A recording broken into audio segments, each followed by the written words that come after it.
Bueno, arranco si les parece.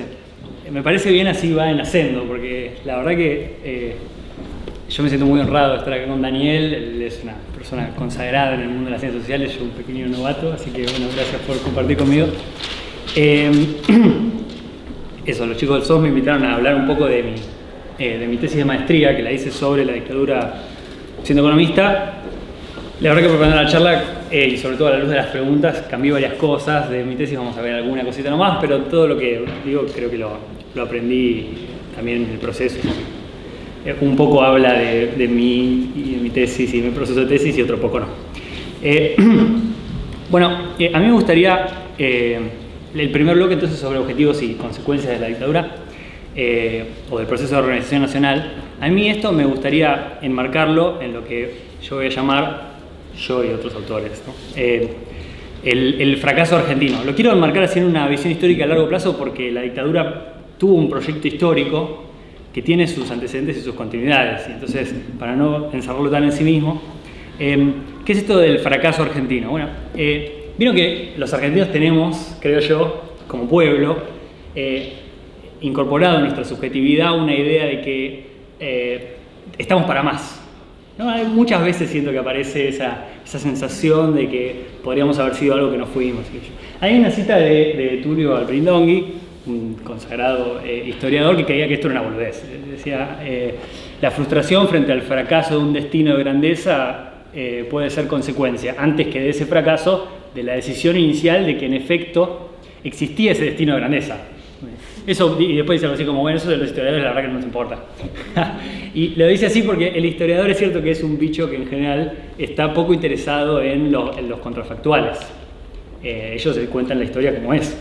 Pero para ciencias sociales a veces toca pensar en lo que podría haber sido y porque bueno, las causas y los efectos se juegan entre lo que sucedió y lo que podría haber sucedido, ¿no? Entonces, y no deja de ser cierto igual que hay un hecho estilizado, si quieren, un dato que podemos mirar, que es la divergencia en el crecimiento económico de la Argentina respecto a algunos de los países centrales durante el siglo XX. Y ese es el gráfico que tenemos ahí, donde está medido el PBI per cápita en dólares de la Argentina, medido bien, paridad de poder adquisitivo, etc., como porcentaje del de Estados Unidos, solo por poner un punto de referencia, y se ve que a principios, está todo el siglo XX, ¿no? De 1900 al 2000, desde ya a principios del siglo XX nosotros estábamos en un 50 y pico 60, ¿sí? Eso es más o menos el 60% del PIB per cápita de Estados Unidos, a la par de Canadá.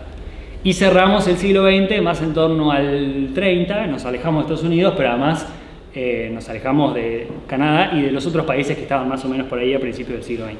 ¿Sí? Esto en la literatura se lo conoce como el fracaso argentino y es el motivo por el que existe esa famosa frase de existen 4 países en el mundo, 4 tipos de países, Japón, los desarrollados, los subdesarrollados y Argentina. No tiene que ver con lo que pensamos nosotros, que es la inestabilidad, sino con esta divergencia. Japón convergió en todo este tiempo, creció mucho y Argentina creció muy poco. Y entonces, bueno, está esto identificado acá. Hago un pequeño paréntesis en que esto lo muestran unos datos que en realidad son muy falibles, están mal y que no deberían usarse, que son los de la Madison Database, son los únicos que hay por otro lado. Pero previo a 1935 todo eso para Argentina no sirve y no deberíamos mirarlo, pero supongamos que lo miramos, bueno, está este dato en discusión. Sobre esto quiero mencionar 4 interpretaciones políticas de ese fracaso. Las 3 por arriba y la 4ª es la que nos importa, ¿sí? La primera es la teoría de la demora, que dice algo así como, bueno, vos tuviste en la historia económica argentina el modelo agroexportador, durante todo ese tiempo el Estado no hizo suficiente para ilustrar el país, para generar un cambio estructural, para ponerse a la altura de Estados Unidos o de los países de Europa, y eso se volvió más severo a partir de la Primera Guerra Mundial, donde ese modelo claramente entra en crisis y entonces ahí se produce una divergencia en el año 1914. Una segunda lectura es quizás más conocida en los diarios, la de los 70 años de peronismo. Aquí la historia dice algo así como vino Perón y impuso un modelo populista de industrialización que generaba políticas económicas distorsivas y atentó contra los derechos de propiedad.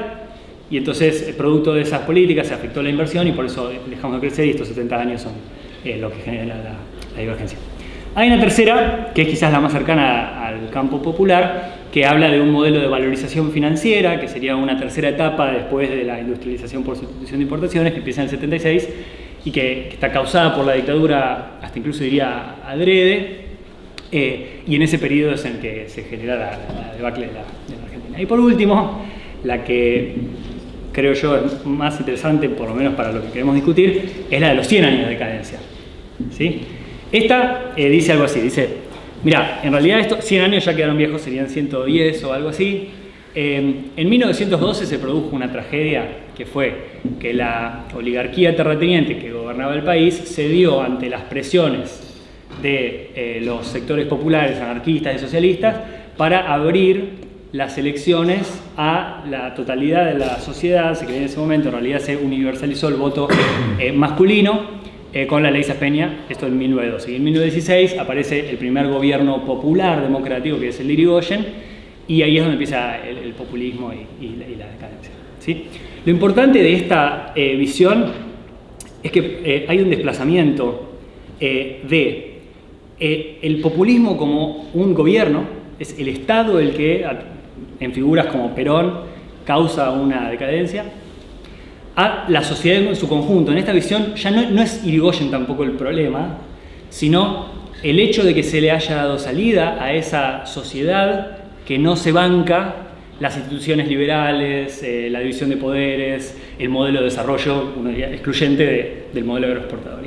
Y está puesta en la sociedad misma el foco o el énfasis de la decadencia. Hay un problema con la propia sociedad que elige sistemáticamente a estos líderes y que genera presiones democráticas a su favor a través de organizaciones comunitarias como los sindicatos, los movimientos sociales, y esas presiones se van institucionalizando en el Estado, en las leyes, en las políticas, en las regulaciones, en la planificación industrial, y ese es el problema entonces para la economía argentina según esta visión.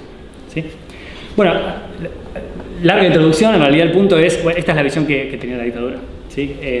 La dictadura nace con el objetivo explícito, esto está bien estudiado, de reorganizar la nación. Aparece esa frase en el proceso de reorganización nacional. Reorganizar la nación es reformar al Estado, las empresas y la ciudadanía, o los ciudadanos, y no solo al Estado o cambiar las políticas. ¿Sí? Y esto se ve, por ejemplo, en ese informe, lo que está ahí abajo es un informe de una Cámara Empresaria de Bancos, que en 1978 le entrega a Martínez de Hoz, el ministro de Economía, le dice, mire, señor Martínez de Hoz, esto es lo que nosotros creemos que hay que hacer con el país.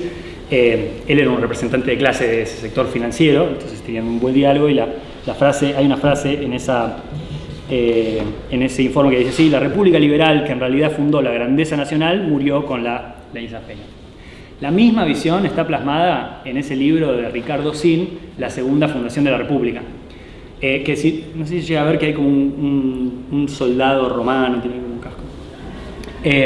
Bueno, en ese libro, Ricardo Sin es el que inventa, creo yo, he visto versiones contradictorias de esto, pero bueno, por lo menos es uno de los propulsores del concepto de proceso de reorganización nacional. Un concepto que recupera el proceso de organización nacional de la generación del 80, de esta oligarquía terrateniente del modelo agroexportador, que gobernaba sin esa apertura a los sectores populares y sin abrirse a esas presiones democráticas. Y en ese libro reproduce, bueno, esta misma visión de que con la ley Saspeña, y entonces lo que hay que hacer es refundar la nación, reconstruir la nación. Esa reconstrucción requiere cambiar a la sociedad misma, y eso es algo que va desde las instituciones que regulan nuestra vida social hasta la propia subjetividad, y eso aparece incluso en esta frase de Martínez, que es el ministro de Economía, dice, bueno, esto es un cambio, está hablando de la reforma financiera que hicieron ellos en 1977. No podría pensar que no tiene nada que ver, pero tiene mucho que ver. Dice, bueno, esto es una revolución que va más lejos de lo que la gente ve, los vamos a cambiar a todos y a cambiar la mentalidad, que es lo importante. Él tenía como una fijación con esto de la mentalidad, pero está hablando de ese cambio institucional y social que la dictadura está buscando producir en esta sociedad. Lo puse al amigo Foucault ahí porque este es un desplazamiento que se ve a nivel global entre el liberalismo clásico y el neoliberalismo. La idea de que ok, tenemos que tener instituciones liberales, pero no alcanza, y mercantilizar la sociedad y las relaciones sociales, pero no alcanza con el laissez-faire, que era ese concepto del liberalismo clásico, porque esa sociedad de mercado no se trata de dejarla ser, hay que construirla. Es necesario desarrollar y construir todo un conjunto de operaciones que se pueden hacer desde el Estado y desde otros espacios para llegar a esa sociedad de mercado, que ahora ya es un punto de llegada después de los 30 años dorados del capitalismo y de una especie de revisión de las ideas que hizo el campo liberal. Concretamente, ¿cómo hicieron esto? No sé si vale la pena ir a repasar todas, pero una primera que me gustaría destacar es la batalla cultural.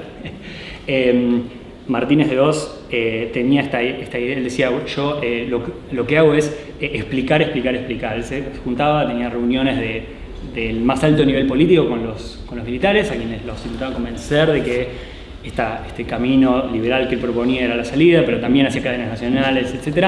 Y fue un trabajo que fue compartido no solamente por el equipo económico, sino también por toda una red de think tanks que empiezan a aparecer, financiados por las empresas, que empiezan a hacer ese trabajo de batalla cultural. Después están las propias políticas económicas, el gobierno empieza con un congelamiento de los salarios y la instauración de una tablita cambiaria. Lo menciono porque va a haber, quizás queramos volver a esto luego con ¿qué es la tablita cambiaria? Era poner tasas de interés más altas que la tasa de devaluación pautada del crawling peg para incentivar el ingreso de capitales. Después volvemos sobre eso. Después, la reforma laboral también apuntaba en este mismo sentido, esa reforma de las sociedades como la más obvia, o alguna de esas reformas incluye la prohibición de la negociación salarial colectiva centralizada en la CGT. Hay una transformación de la industria, que después podemos debatir si es un industricidio o no, hay como un debate ahí historiográfico, pero efectivamente hubo políticas se cooptaron las fábricas de militares, se relocalizaron fábricas y todo eso tenía la lógica de justamente debilitar a los sindicatos. La fábrica era el lugar, era como este espacio donde esos grupos comunitarios se juntaban y donde se decían las huelgas. Y por último, la que yo creo que fue más importante, por lo menos para el crecimiento, que es lo que yo estudié, la reforma financiera, tanto interna como externa. Cuando hablo de reforma interna me refiero a los cambios en las regulaciones bancarias, y la externa me refiero a los cambios en las regulaciones de la cuenta capital del balance de pagos, más para economistas. Pero bueno, ¿cuáles fueron esas consecuencias? Bueno, en mi tesis yo estimo cuál es la evolución que hubiera tenido la economía argentina si no hubiera sufrido las políticas de la dictadura, ¿sí?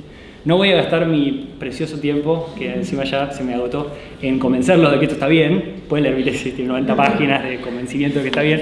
Pero 4 minutos más. Bien.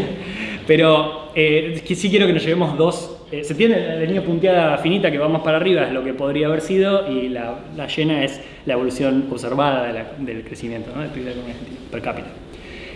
Dos cosas que quiero que nos llevemos de acá, y de última, si quieren ver lo metodológico, lo discutimos. La primera, esos efectos que yo estimo que tuvieron estas políticas son muy grandes, pero razonables. Muy grandes quiero decir que para el 83 había un gap de más o menos el 30% y para el 91 del 60%. ¿Sí? Estamos hablando de un efecto brutal.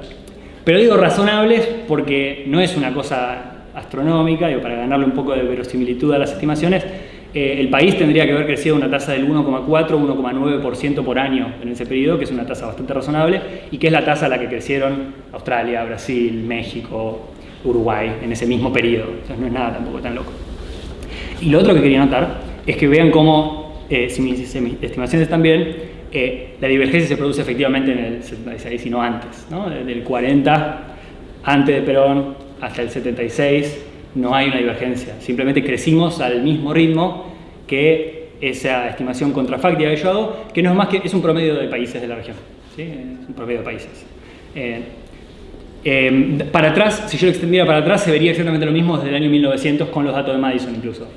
No se los muestro acá porque, como acabo de decir, que esos datos no sirven, pero bueno. ¿Por qué pasó esto? Bueno, yo recién argumentaba por la reforma, por la apertura, la liberalización del balance de pagos, lo que llamamos la cuenta capital y financiera del balance de pagos. Que es una historia que en realidad ya todos conocemos. El gobierno instauró esta política de intentar incentivar las inversiones en pesos, lo que después se llamó la bicicleta financiera y la plata dulce. Eso requería una apreciación del tipo de cambio real y unas tasas de interés altas. Eso efectivamente indujo ingresos de capital. Fíjense, del lado izquierdo del gráfico, hacia arriba son las barritas que son los capitales que entran y hacia abajo los que salen. Tenemos más barritas que entran durante los primeros años hasta el 80. En el 80 hay una crisis bancaria y en el 81 empieza a entrar en crisis esa política económica, y entonces ya en el 81 hay fuga de capitales. Estos son valores muy grandes, las barritas son chiquitas, pero estamos hablando del 13% de las exportaciones en un año, mucho. Y después le siguieron, además de esa fuga de capitales, que es los residentes comprando dólares porque se asustaron, le siguieron los capitales que habían entrado para hacer la bicicleta que empiezan a salir. Y el gobierno intenta abastecer toda esa demanda de dólares con endeudamiento público, que son las barritas celestes que están arriba, y eso generó un crecimiento explosivo de la deuda externa, que es lo que vemos a la derecha. Para poner más o menos una dimensión del asunto, estamos hablando de que para el 83 los intereses de la deuda externa alcanzaban el 60% de las exportaciones. Todo tu ingreso de dólares de un año, el 60% se te va en solo pagar intereses, ¿no? Es mucho. Y esto impidió que la economía pudiera crecer durante años hasta que no se resolvió la cuestión de la deuda externa, o al menos ese es mi argumento. Bueno, para cerrar, quería yo dejar algunas preguntas que aparecen acá. Yo fui topando y me parecen súper interesantes. Una es, ok, vos acabas de decir que la economía colapsó durante mucho tiempo. ¿Eso significa que la dictadura fracasó? ¿La política económica fue un fracaso? Yo argumentaría que no, porque su objetivo no era crecer, su objetivo era refundar la nación, lo podemos hablar, pero era uno de los medios para, ¿no?, junto a la guerra de la subversión. Otra pregunta es, quizás más de economista, pero hay como toda una línea de historiadores economistas que argumenta que todo ese deterioro que yo les acabo de mostrar no es por la dictadura, sino es algo que venía de antes. Esas políticas eran un plan de estabilización de un régimen de inflación previo. No es culpa de que ya veníamos con inflación, hay como toda una discusión ahí. Después, si lo que acabo de decir es cierto y las políticas económicas fueron uno de los medios para cumplir con esos objetivos, y esas políticas económicas las diseñaron civiles, está todo el tiempo rondando la pregunta y la discusión sobre si está bien hablar de que fue una dictadura militar o no debería hablarse más bien de una dictadura cívico-militar o una militar corporativa o alguna otra. En esto mi posición es quizás contraria a la de muchos compañeros, así que podemos debatir. Casi que desprendiéndose de eso está la idea de que, bueno, pero entonces no será al revés, ¿no será que los militares eran el instrumento para implementar un modelo económico que estaba impulsado por el poder económico, por las élites económicas? Bueno, hay toda una discusión sobre el Estado como mero instrumento de esas élites, o es una discusión incluso del marxismo global, ¿no? Bueno, y por último, sobre cómo caracterizar ese nuevo periodo que se abrió y que fue tan catastrófico en términos de crecimiento económico, si la valorización financiera es un concepto acabado y satisfactorio o no. Yo pienso que capaz que no, hay que revisarlo, entonces, bueno, con eso te paso la palabra, Daniel. Sí, y primera vez en económicas, ¿sí? Estuve en exactas, en medicina, pero en económicas primera vez, así que una alegría, así, primera.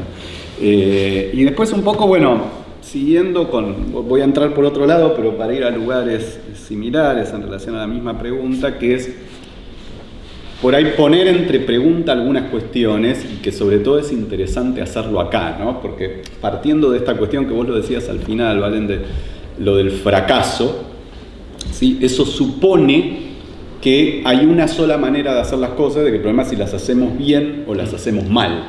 Entonces, claro, fracasamos porque los que gobernaban no sabían hacer las cosas, digamos, y si las hubiesen hecho bien, no se hubiesen hecho bien, que es suponer que en la economía no habría intereses y que entonces todos queremos lo mismo, que es que nos vaya bien, ¿sí? Y entonces lo hacemos bien o lo hacemos mal, fracasamos, triunfamos. Entonces yo pondría entre paréntesis fracaso, porque creo que justamente la dictadura logra no todos sus objetivos, pero parte importante de sus objetivos, entre los cuales no estaba como objetivo fundamental el crecimiento económico, porque estaba otro objetivo, que vos lo planteás muy bien. Yo creo que el que, puede ser que Sina haya tenido un rol, pero el que desarrolla la idea de reorganización nacional, porque desarrolla el proyecto nacional desde el Ministerio de Planificación, es Díaz Bessone.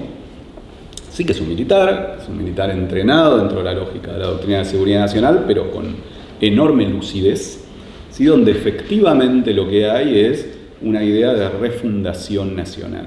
Pasa que eso nos lleva, en términos de plantear las consecuencias, por un lado a las tres narrativas sobre la dictadura que ponen esos objetivos en lugares distintos. Y lo interesante del trabajo histórico y sociológico es que todo proceso histórico es multicausal. eso vuelve las discusiones más complejas, ¿sí? En términos de decir, es rara una teoría que invente todo. ¿Sí? Es rara. Ahora con el terraplanismo está empezando a aparecer, con las fake news, pero es raro. En general lo que tenés en las teorías que confrontan son énfasis. Esto es, en el proceso histórico está todo, el asunto es qué es más importante para entender lo que pasó. Y entonces, en relación a la dictadura tenemos tres narrativas, ¿sí? Tres narrativas que circulan con fuerza, de las cuales las tres son ciertas, pero enfatizan cosas distintas, ¿sí?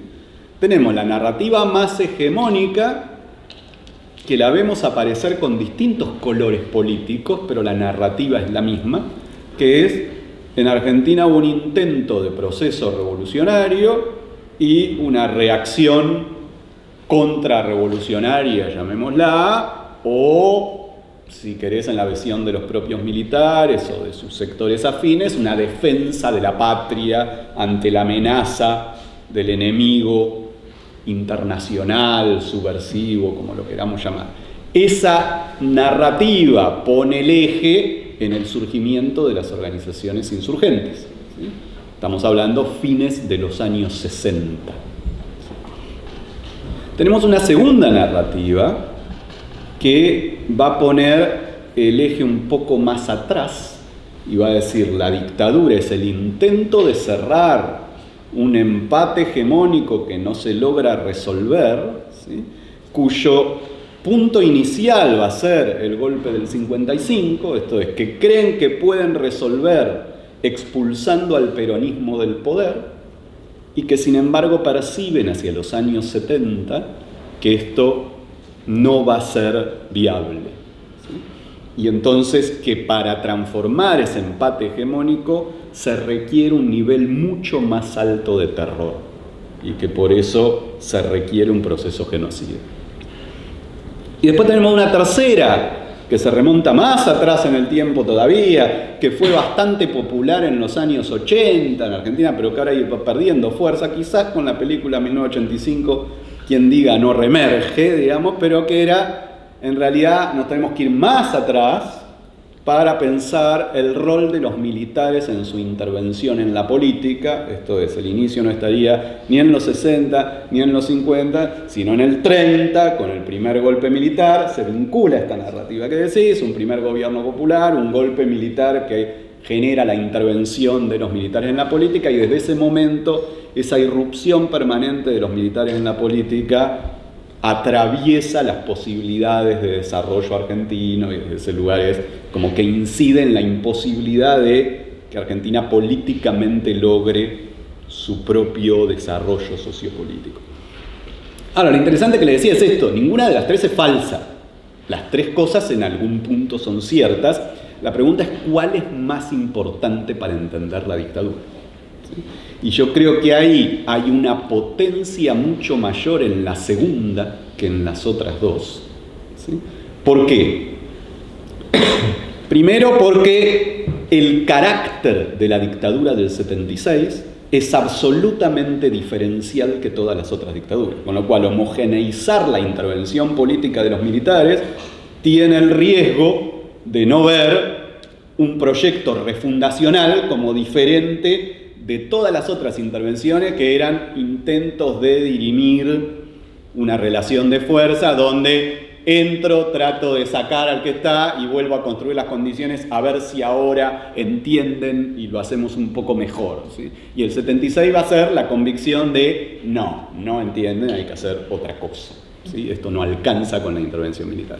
Pero por otro lado, para discutir con la primera mirada, es importante entender, y puede ser duro para algunos sectores, pero creo que es iluminador para otros, que las fuerzas insurgentes en la Argentina, a diferencia de otros países de nuestra región, como Salvador o Nicaragua, no estuvieron jamás en condiciones de desafiar el monopolio de poder. Esto es, no era necesario semejante reacción porque no hubo un proceso prerrevolucionario en la Argentina, porque eran fuerzas muy limitadas en su capacidad de actuación, además de que para el 76 estaban derrotadas, pero incluso en su mejor momento eran fuerzas que no tenían capacidad de disputar lo que Weber va a llamar el monopolio estatal de la violencia al Estado. No lo disputaron en ningún lugar, no hubo ninguna zona de combates, y es más, es bastante compleja esa mirada como guerra, porque vos el único enfrentamiento militar que tenés en todo ese proceso va a ser la batalla de Manchalá en Tucumán,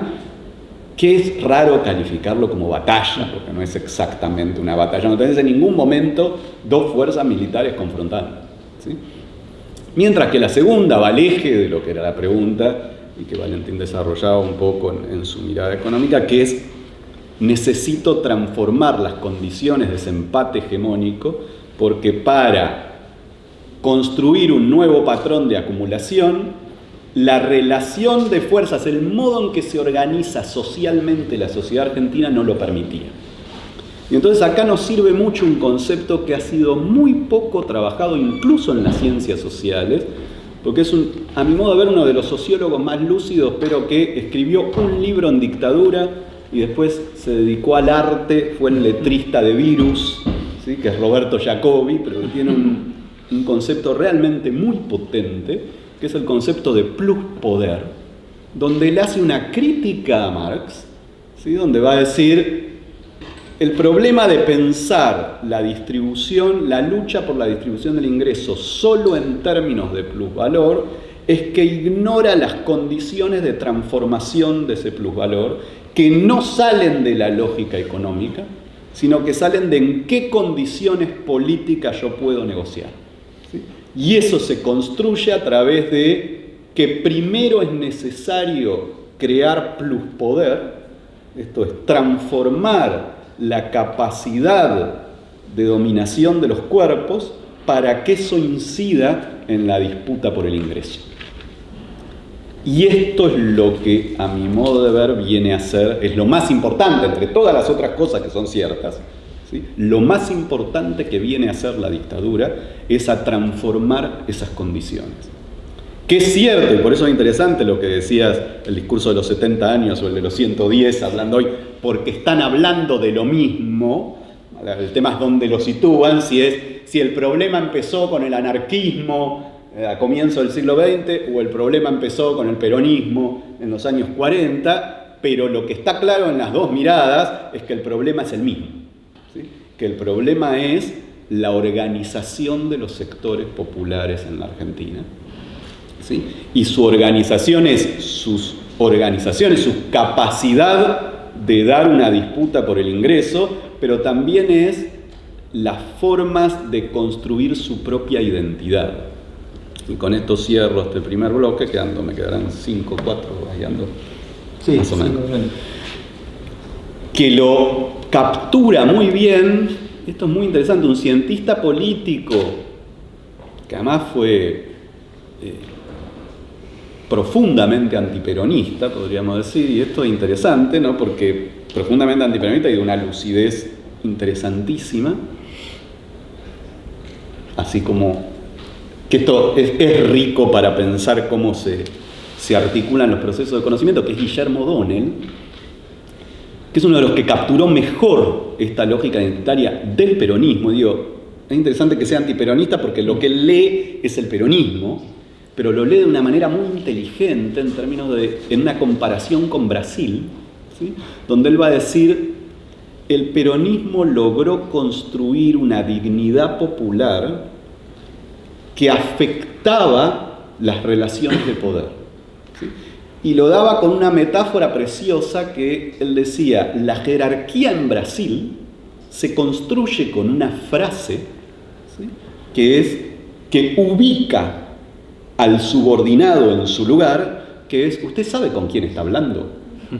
Claro que decir, ubíquese, usted sabe con quién está hablando.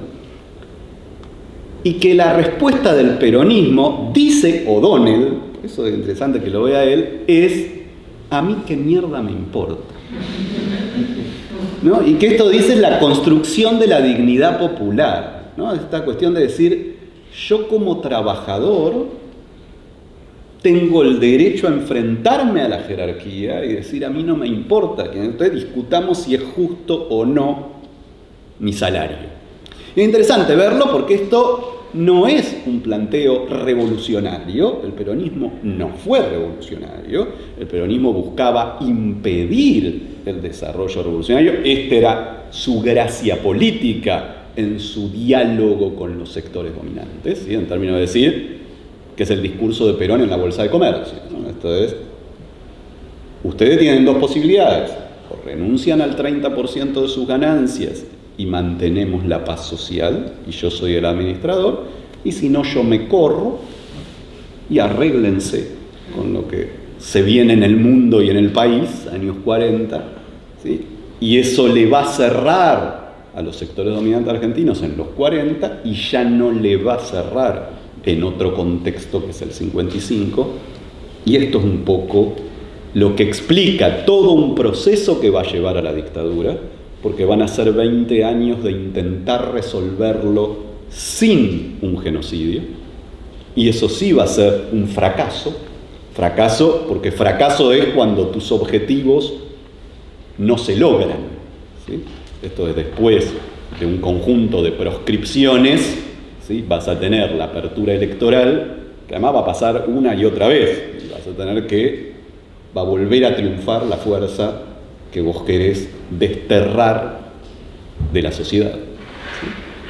Mientras que la dictadura sí va a lograr una transformación profunda de las relaciones de poder, de la distribución del ingreso y de la propia estructura política, que las transformaciones no solo se logran en una derrota política, esto es, no es solo que en el 83 va a ser la primera vez que el peronismo pierde las elecciones, sino algo mucho más importante, que es que el peronismo que se presenta a las elecciones del 83 no tiene nada que ver con lo que había sido el peronismo hasta antes de la dictadura, con lo cual encima pierde, por primera vez en su historia pierde en elecciones democráticas, y pierde, no sé si decir por paliza, pero por más de 10 puntos, esto es, pierde muchísimo apoyo popular, pero además pierde con un movimiento político que ya renunció a el rol que jugaba en el periodo previo.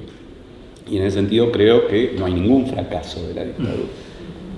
Hay un logro en ese pluspoder que yo creo, y eso es interesante verlo con los datos, Valen, y ahí sí cierro, que es, en lo que hace a los indicadores económicos, no sé si no son más importantes los 90 que los 70, ¿sí? En una cantidad de transformación de una serie de valores. ¿Por qué? Porque lo económico, si seguimos a Jacobi, es resultado de lo logrado en el pluspoder. Entonces la dictadura logra una serie de transformaciones económicas, pero las más importantes, por ejemplo el cambio de patrón de acumulación, en lo que planteabas, por ejemplo, a transformar la lógica industrial en una reprimarización o el rol del capital financiero, va a ser mucho más importante en la década del 90 que en la década de los 70, que empieza, y va a ser más importante en los 90, ¿por qué? Porque en los 90 ya está eso que construyó la dictadura, ¿sí? Ahora, para eso hay que poder ponderar estos factores. Yo creo que el propio campo popular en las visiones sobre la dictadura no logró salir de la idea revolución contra revolución, porque le resulta muy duro reconocer que esa militancia, por valiosa o no que fuera, por errores políticos que haya cometido o no era determinante de la realidad social, ¿sí?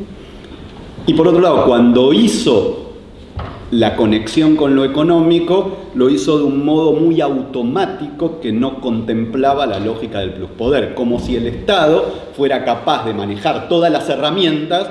Y entonces a veces se dice, sí, la dictadura buscó transformar la economía argentina, pero como si apretaran 4 botones y con eso lo transformaran, ¿sí? Sin ver esta mediación que implica el pluspoder. Y que bueno, después en el segundo bloque vamos a ir a eso, pero es parte de lo mismo, que implica pensar que las realidades económicas tienen un delay en relación a la construcción política de su posibilidad, ¿sí? Y que entonces te saca de la lapicera, ¿sí? La discusión principal, ¿sí? Que es interesante pensar en cómo se ha dado en los últimos años en Argentina esta visión, que digo que está tanto a derecha como a izquierda, ¿no? Que me parece interesante decir, El que llega tiene toda la botonera, entonces el eje es llegar y ver qué hace con esa botonera, o en la otra metáfora, qué hace con su lapicera, qué firma, qué no firma. ¿Sí? Es una visión, yo diría, antisociológica de cómo funciona la realidad social y política y económica, ¿sí?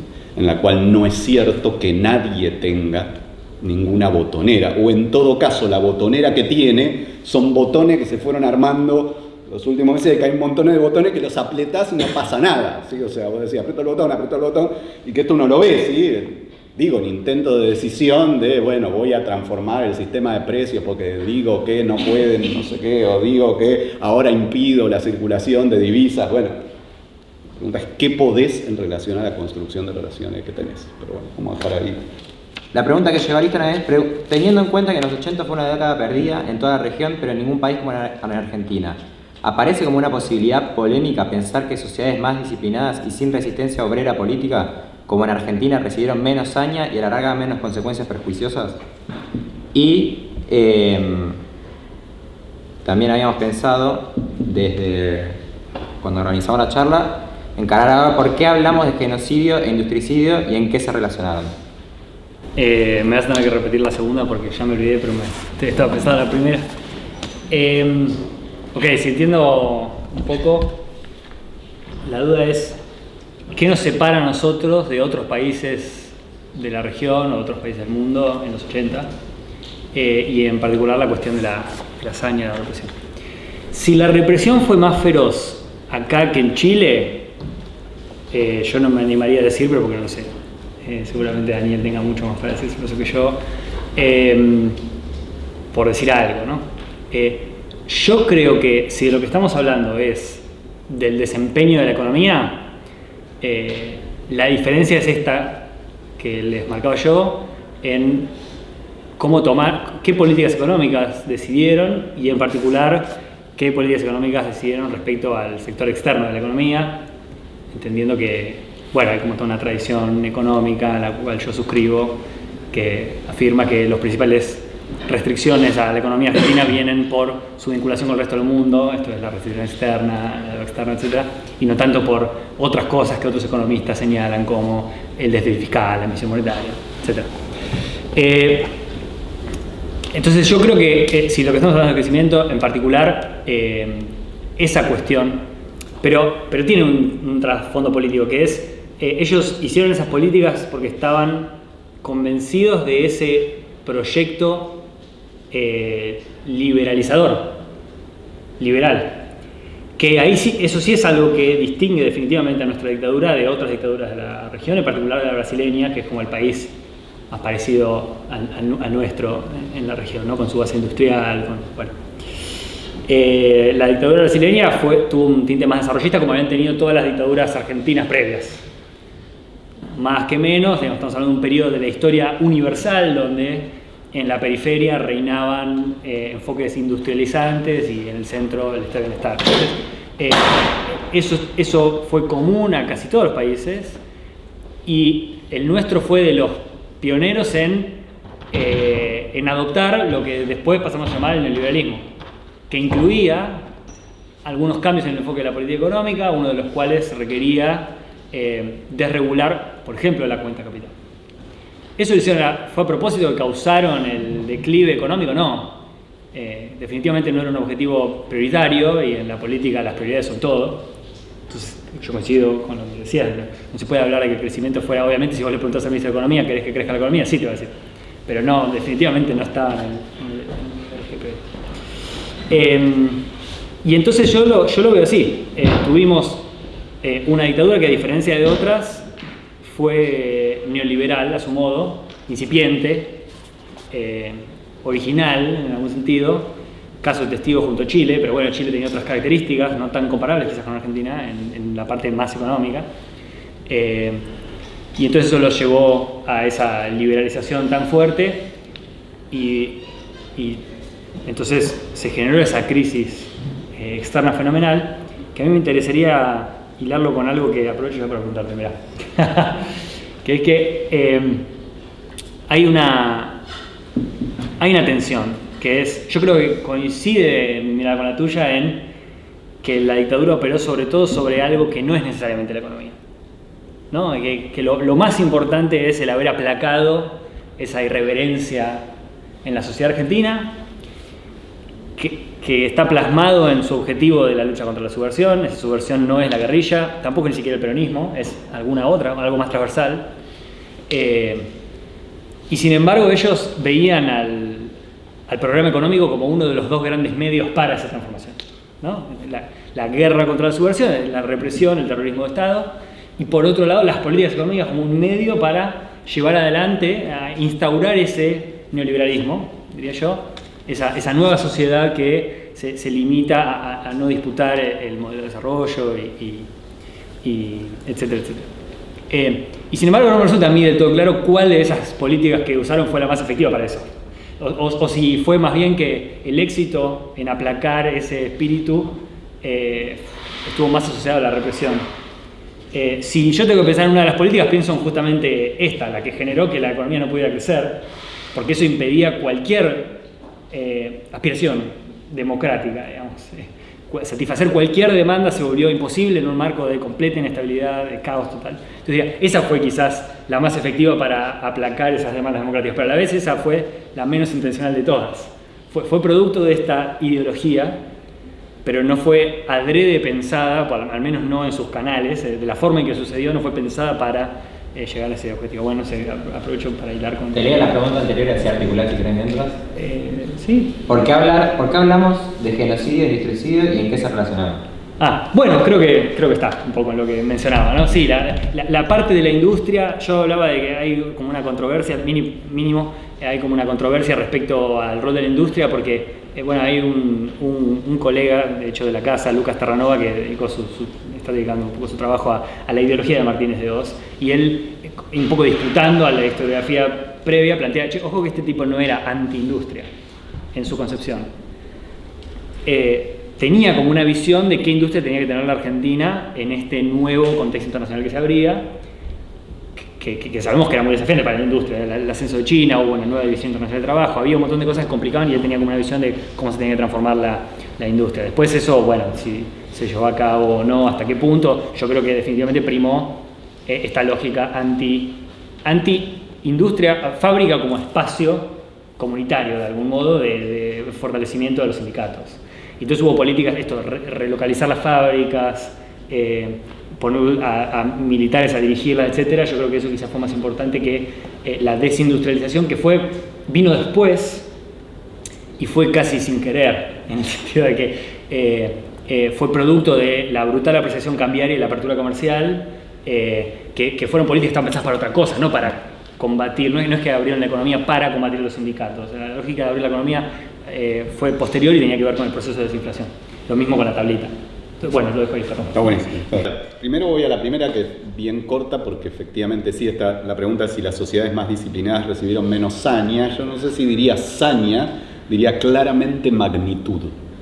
Esto es interesante y lo fuimos descubriendo muchos años después, pero cuando uno compara toda la región, sin ese elemento es muy difícil entender la diferente magnitud. Esto es, ¿por qué Guatemala 250.000, ¿sí?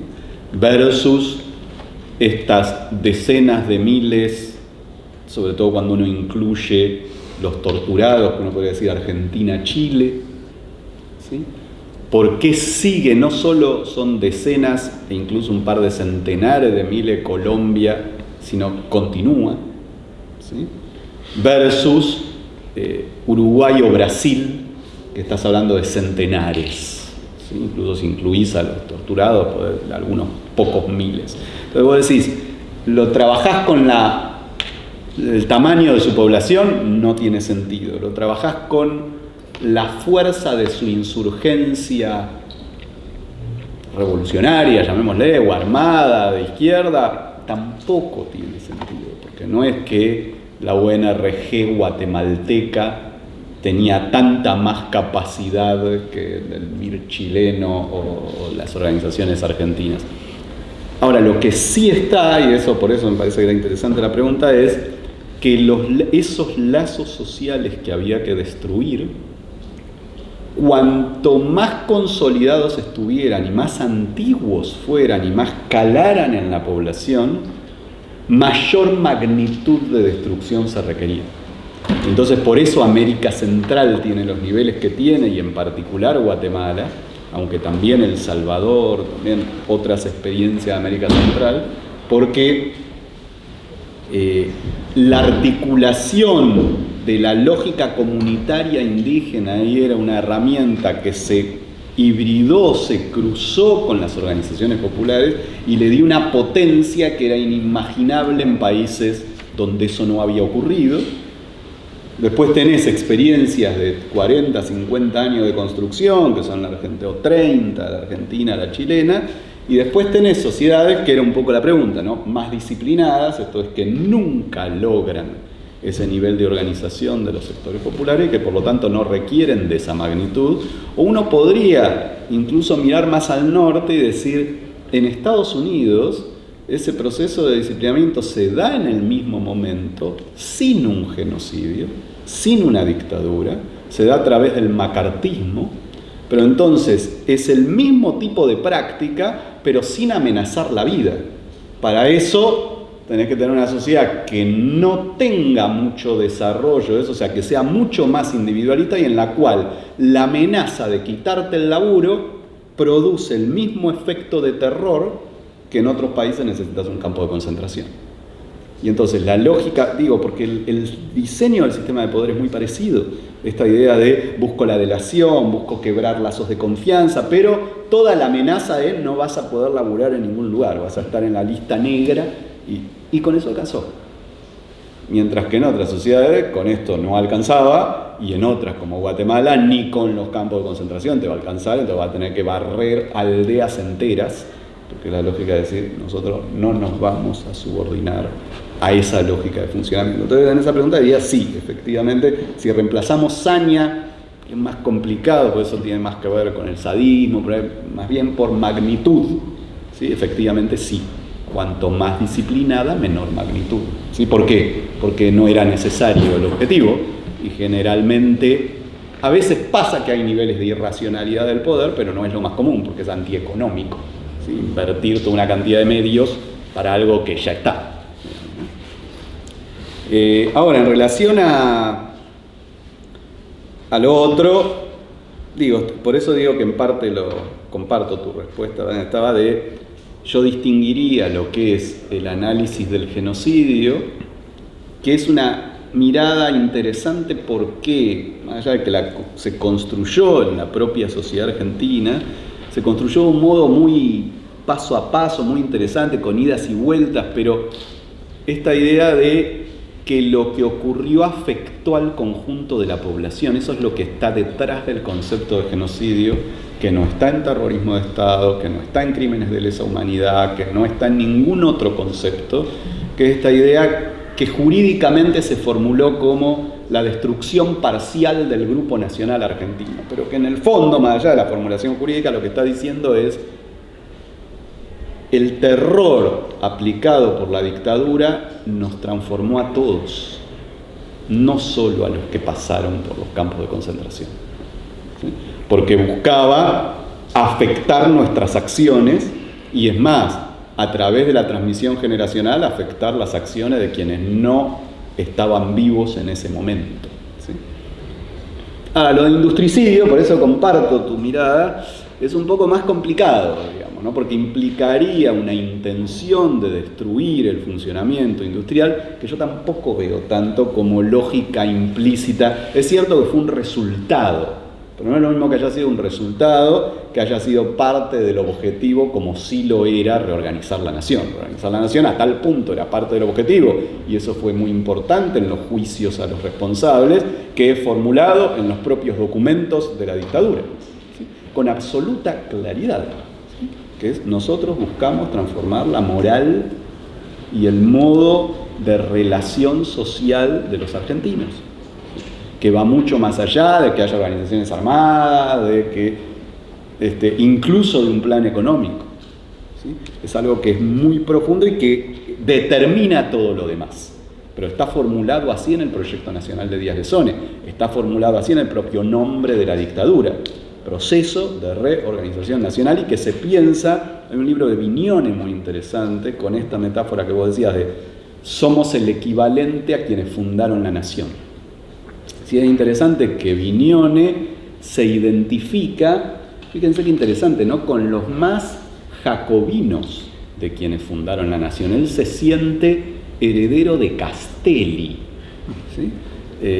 Y citando a Castelli, dice en su libro, Vignone va a plantear, así como los creadores de la nación, ¿sí?, nosotros hemos sido capaces de refundar una nación y sobre nosotros recaerá, como recayó sobre aquellos patriotas, toda la culpa de todo aquello que tuvimos que hacer para refundar la nación, y bueno, nos la tendremos que ver con Dios, dice, porque es esto, no se las quiere ver con la justicia, digamos, pero dice, nos las tendremos que ver con Dios en función de qué cosas tuvimos que hacer, y lo toma de una frase donde Castelli dice esto, ¿no?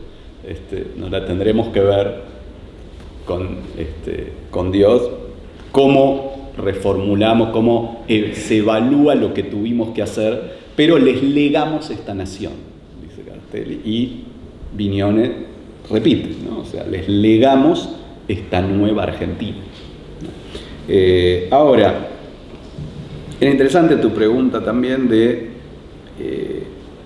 si el programa económico es o no un medio para esta transformación, ¿sí?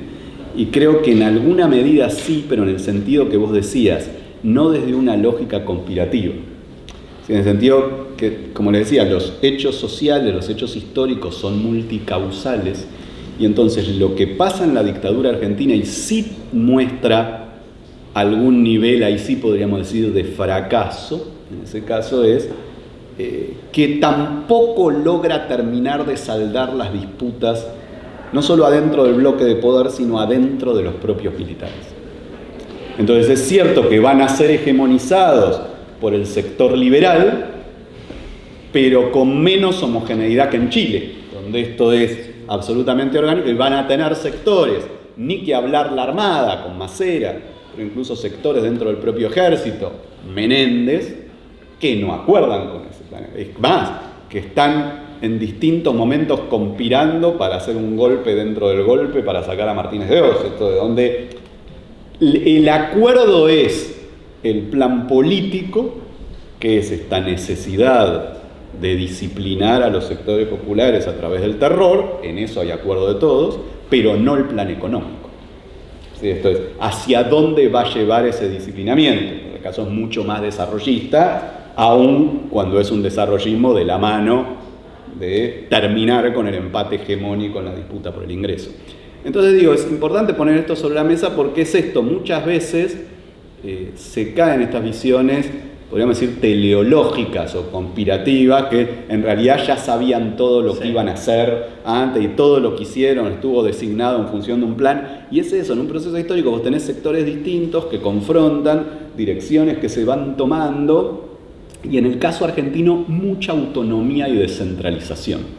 Y esto también generó que hubiera mucho ruido en lo mismo que se hacía, que estaba tan poco centralizado que en muchos casos unas acciones iban en contra de otras acciones, y ahí sí producían en términos económicos niveles de fracaso, en el sentido de, está bien, había un objetivo común, pero después empieza a haber objetivos muy cruzados, y que eso es más difícil ver en Chile o en Brasil, digamos, ¿no? Uno ve mucha más homogeneidad en la capacidad de decisión de las dictaduras, ¿no? Me parece que eso sí juega en ciertos procesos específicos económicos que vive Argentina, como decir, no necesariamente son buscados, digamos, ¿no? Aunque sí incidieron, y por eso está bueno, claro, sí incidieron en los lazos sociales, porque efectivamente la inflación es un destructor tremendo de lazos sociales, ¿sí? Y por eso la gravedad de haberlo ignorado durante los últimos, podemos decir, 40 años o 10 o donde sea que nos queremos ir, o 4, porque efectivamente es una herramienta tremenda, pero yo no creo que, salvo algún caso puntual, haya sido usado con la intención de destruir lazos sociales, pero efectivamente el nivel de incertidumbre que genera en la vida cotidiana es un elemento tremendo de destrucción de lazos social y lo que facilita económicamente, porque simbólicamente, económicamente es lo mismo, pero simbólicamente no es para nada lo mismo que a vos te bajen el sueldo a que no aumente lo mismo que la inflación. ¿Sí? O sea, parece que es lo mismo porque en definitiva perdiste poder adquisitivo, pero simbólicamente no tiene nada que ver. Hay una lógica que es bien concreta, hay una lógica que tiene mediaciones de abstracción que te permiten entender, que te dificultan entenderla. ¿Sí? Y entonces cuando se intenta en el 2000 o 2001, que fue en el 2000, recortar el 13% a los jubilados y a los empleados estatales, genera un nivel de conflicto social inaceptable. Ese 13% ha sido muy superior en el periodo del último año y medio, 2 años y medio, incluso nos podemos ir un poco para atrás, pero claro, como operó sin afectar el nivel de remuneración nominal, esa percepción es mucho más difícil y mediada.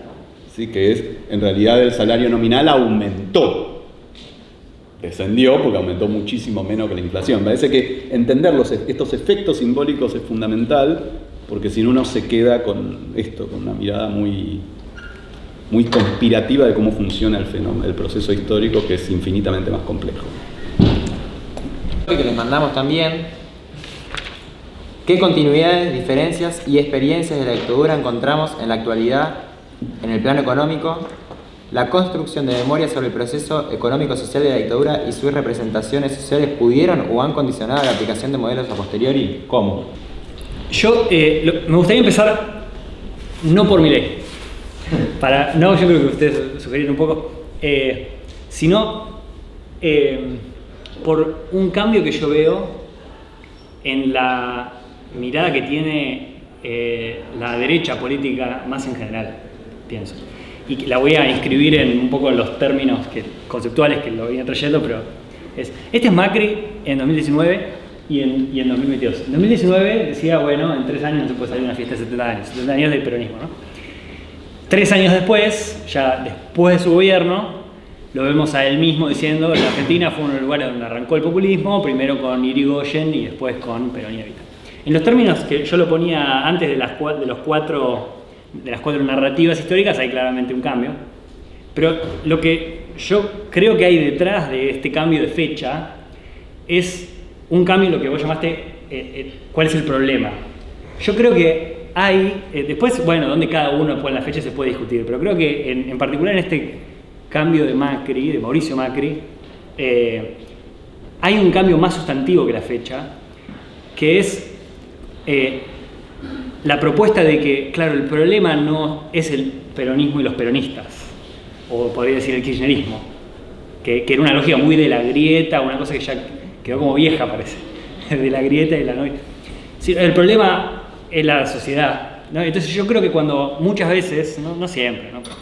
Cuando se habla de 70 años de peronismo se está pensando en los peronistas que ganan elecciones y hacen las cosas mal, y cuando se habla de 100 años de decadencia se está hablando de vivimos en una sociedad que es imposible y hay que reformarla, ¿no? Y son esas presiones democráticas las que hay que aplacar. Y yo creo que en esta clave hay que leer el discurso, ese famoso discurso de Macri el día después de las PASO de 2019, se acaba de enterar que perdió. El tipo está ahí, ¿viste? Está con el micrófono, lo ves medio desolado y dice algo así como, bueno, a mí me cuesta entender que tantos argentinos hayan votado, y medio que la deja ahí, pero se refiere a estos inviables, ¿no? Que era la oposición, Alberto Fernández. El mensaje es la culpa de ustedes, ¿no? Y después con lo del dólar también, había como toda una lógica medio punitiva de, bueno, ustedes se lo buscaron, entonces ahora se viene la devaluación y no la voy a cortar. Porque el problema dejó de ser el kirchnerismo y pasó a ser la sociedad argentina, la sociedad de masas en su conjunto. Y por eso tampoco es una cosa de también enojarse con los radicales, sino que es poner en la bolsa a toda esa sociedad argentina, pienso. Y esto es un giro que se ve en Macri, pero creo que está, quizás, habría que buscar más evidencias, esto yo no las tengo, en la derecha en su conjunto. Y creo que el otro día escuché una entrevista tuya con Julia Mengolini, donde hablabas del giro fascista de la derecha. Habría que pensar si capaz este desplazamiento no tiene algo que ver con esto, porque efectivamente el problema son ustedes, es ese odio horizontal que vos mencionás, ¿no?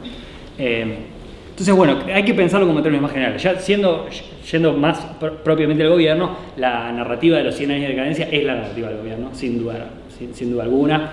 Milei en 2021, esto es después de ganar las elecciones, dice: la decadencia argentina empieza cuando a partir de la década de 1910, aclara, a mediados, quiere decir 1916 Irigoyen, se empiezan a versar sustanciales dosis de socialismo, ahí comienza la gran decadencia argentina. Y después, en el discurso de Asunción, dice: bueno, hoy comienza la reconstrucción de la Argentina, hoy comienza el fin de la decadencia argentina, volvemos a abrazar las ideas de la libertad de Alberdi y de nuestros padres fundadores, Dios bendiga a la Argentina.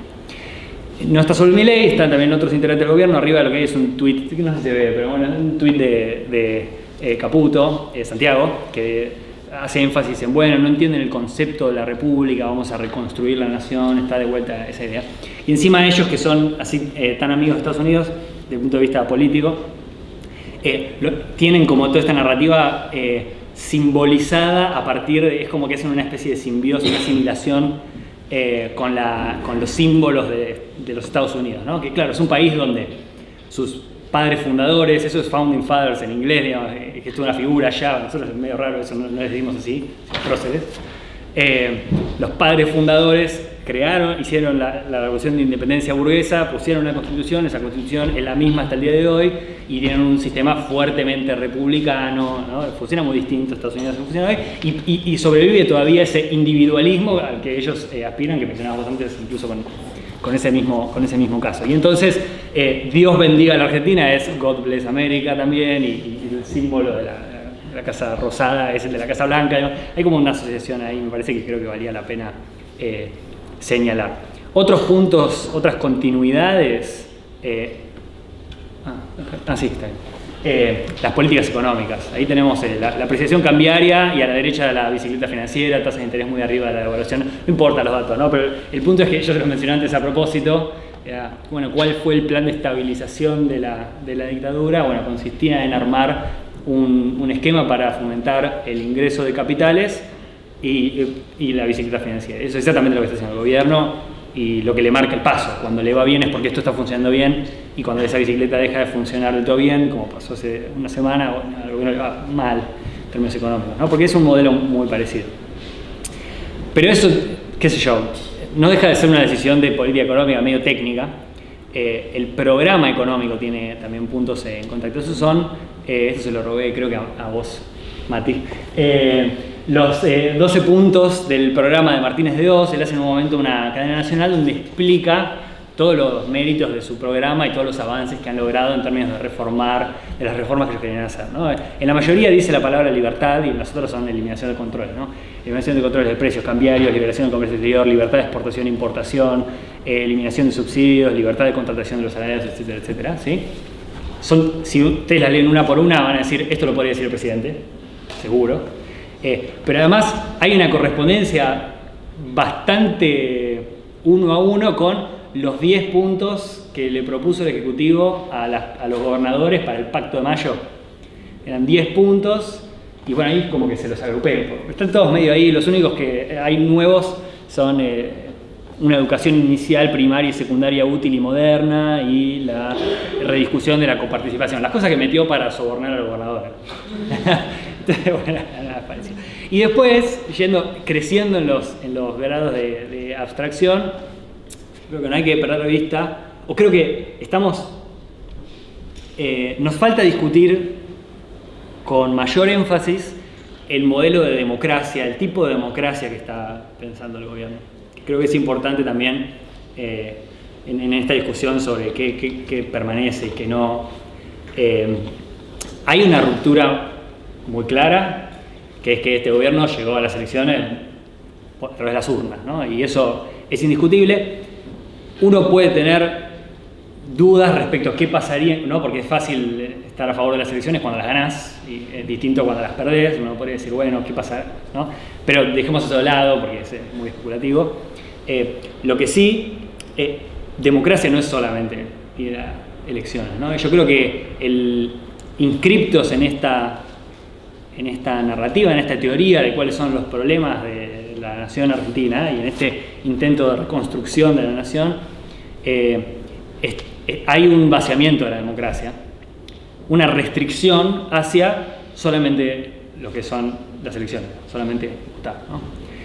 ¿Qué es lo que se pierde ahí? Bueno, se pierde la participación de la sociedad haciendo un ejercicio de otras formas democráticas, como puede ser la huelga, una democracia más participativa. Eso es justamente una de las cosas que entran dentro de este combo que el gobierno quiere combatir para refundar la nación. Impedir que la comunidad misma participe de la toma de decisiones en la democracia. Que sea solamente a través de los representantes, esos representantes liberales que tiene que haber, que se tomen las decisiones.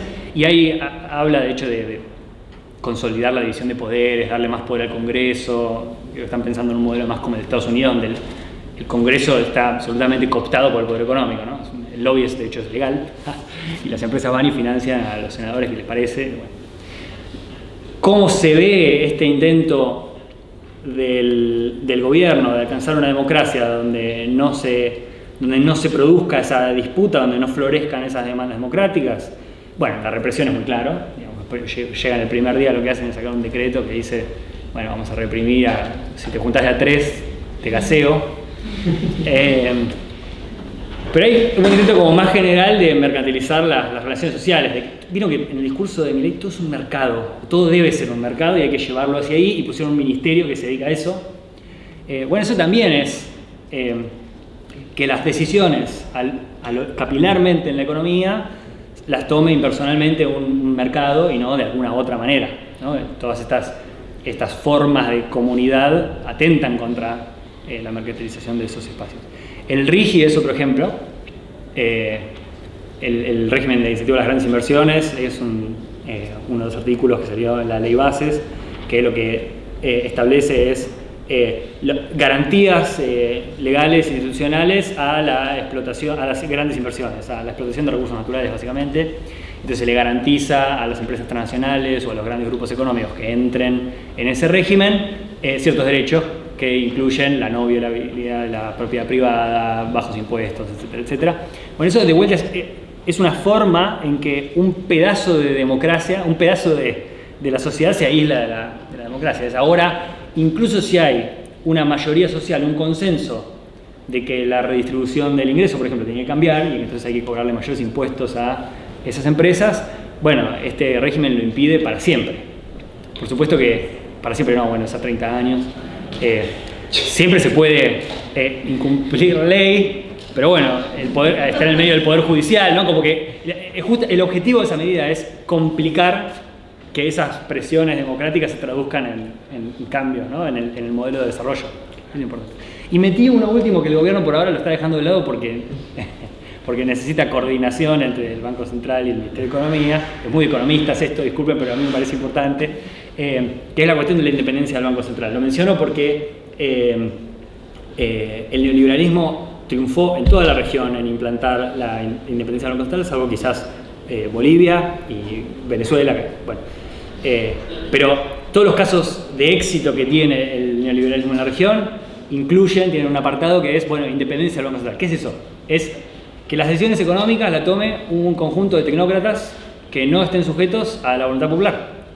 Que pueda haber elecciones, van gobiernos de izquierda, de derecha, qué sé yo, pero las políticas económicas las deciden 4 tipos que se formaron en bancos, en fondos de inversión, o quizás se formaron en otro lado, pero su trabajo es garantizar la rentabilidad de los bancos, ¿no? Y hay todo un aparato construido. No quiero sonar conspiranoico, simplemente sucedió esto así. Pero durante el Nobel... Que a veces no tenemos que ser conspirativos, pero a veces hay conspiraciones. Sí, bueno, yo lo he mirado un poco. Hay cierta conciencia por parte de los think tanks de los 70 en adelante de construir como este régimen, pero lo fueron descubriendo un poco sobre la marcha, y la independencia del Banco Central, que a nosotros se nos presenta en el aula como una especie de principio básico de una política económica sana. Eso es vaciar la democracia. Bueno, es algo que hay que disputar, me parece. Y ya se va a venir, digo, si mi pronóstico está bien, en algún momento tendremos que dar esta discusión también. Y ahí están todas las continuidades, las diferencias, está la cuestión electoral y todo lo demás. pero creo que esas continuidades son bastante relevantes porque son las que hablan del modelo, del objetivo. A mí me parece que retomando muchas de las cosas que decía Valen, para usarlas como desde otro lado, ir sumando, creo que es interesante pensar las continuidades en un plano como de escalones, digamos, ¿no? Yo diría que no es que se trata de lo mismo, sino que es un escalón hacia una dirección similar, que es, y por eso era interesante cómo se tocan estas dos narraciones que vos decías de los 70 años o de los 110, que es lo que está detrás de esas narraciones es que Argentina con más fuerza, o sea, primero en los años 10, 20 del siglo XX y con mucha más fuerza luego en los años 40, 50, fue construyendo una sociedad muy integrada, digamos, y esto es lo que en estos escalones se va tratando de desarmar, porque esa sociedad integrada representa un altísimo costo para los sectores del capital, para integrar una sociedad, que es esto que decíamos de Perón en el discurso de la Bolsa de Comercio, vos tenés que renunciar a niveles de ganancia para producir esa integración. La dictadura logra, por eso digo, más realizado en los 90 que en los 70 económicamente, insisto, un primer escalón, donde vos vas a tener por primera vez un sector de pobreza estructural. Esto es, vas a generar una desintegración social, podríamos decir de alguna manera una latinoamericanización de Argentina, en el sentido que se va a parecer más a el conjunto de la mayoría de la sociedad de América Latina que nunca estuvieron integradas. ¿Sí?